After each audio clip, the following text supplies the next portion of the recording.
अनोखी कहानी जादुई बीज। एक छोटे से गांव में मोहन नाम का लड़का रहता था। वह बहुत गरीब था, लेकिन उसका दिल बहुत बड़ा था। एक दिन मोहन जंगल से गुजर रहा था। तभी उसे एक बूढ़ा साधु मिला। साधु बहुत प्यासा था। मोहन ने अपनी पानी की आखिरी बोतल उसे दे दी। साधु खुश हुआ और बोला, बेटा, तुम्हारी दयालुता का इनाम मैं तुम्हें देता हूं। यह कहकर उसने मोहन को एक छोटा सा सुनहरा बीज दिया और कहा, इसे अपने घर के पीछे लगा देना। मोहन ने वैसा ही किया। अगली सुबह उसने देखा कि वहां एक विशाल पेड़ उग आया है। पेड़ पर सोने चांदी के फल नहीं, बल्कि ज्ञान के फल लगे थे। जो भी उस पेड़ का फल खाता, उसे कोई नई कला सीखने को मिलती। किसी को खेती का ज्ञान मिलता, किसी को पढ़ाई में सफलता, तो किसी को नया हुनर।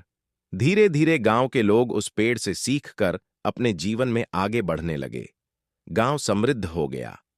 एक दिन राजा को इस पेड़ के बारे में पता चला। वह पेड़ को अपने महल में ले जाना चाहता था।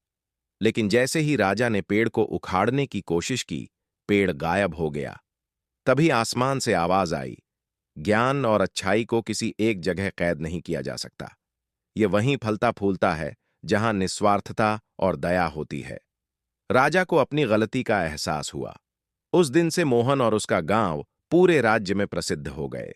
सीख, सच्ची दौलत सोना चांदी नहीं, बल्कि ज्ञान और अच्छे कर्म है। ग्रीन बैकग्राउंड टाइप में बना दो। इमेज बनाई जा रही है। ग्रीन बैकग्राउंड टाइप में बना दो।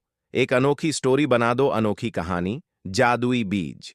एक छोटे से गांव में मोहन नाम का लड़का रहता था। वह बहुत गरीब था, लेकिन उसका दिल बहुत बड़ा था।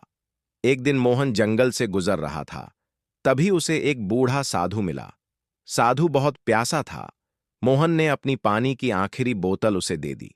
साधु खुश हुआ और बोला, बेटा, तुम्हारी दयालुता का इनाम मैं तुम्हें देता हूं। यह कहकर उसने मोहन को एक छोटा सा सुनहरा बीज दिया और कहा, इसे अपने घर के पीछे लगा देना। मोहन ने वैसा ही किया। अगली सुबह उसने देखा कि वहां एक विशाल पेड़ उग आया है। पेड़ पर सोने चांदी के फल नहीं, बल्कि ज्ञान के फल लगे थे। जो भी उस पेड़ का फल खाता, उसे कोई नई कला सीखने को मिलती। किसी को खेती का ज्ञान मिलता, किसी को पढ़ाई में सफलता, तो किसी को नया हुनर। धीरे धीरे गांव के लोग उस पेड़ से सीखकर अपने जीवन में आगे बढ़ने लगे। गांव समृद्ध हो गया। एक दिन राजा को इस पेड़ के बारे में पता चला। वह पेड़ को अपने महल में ले जाना चाहता था।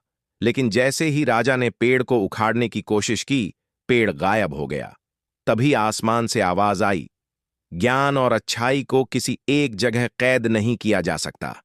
यह वहीं फलता फूलता है जहां निस्वार्थता और दया होती है। राजा को अपनी गलती का एहसास हुआ। उस दिन से मोहन और उसका गांव पूरे राज्य में प्रसिद्ध है।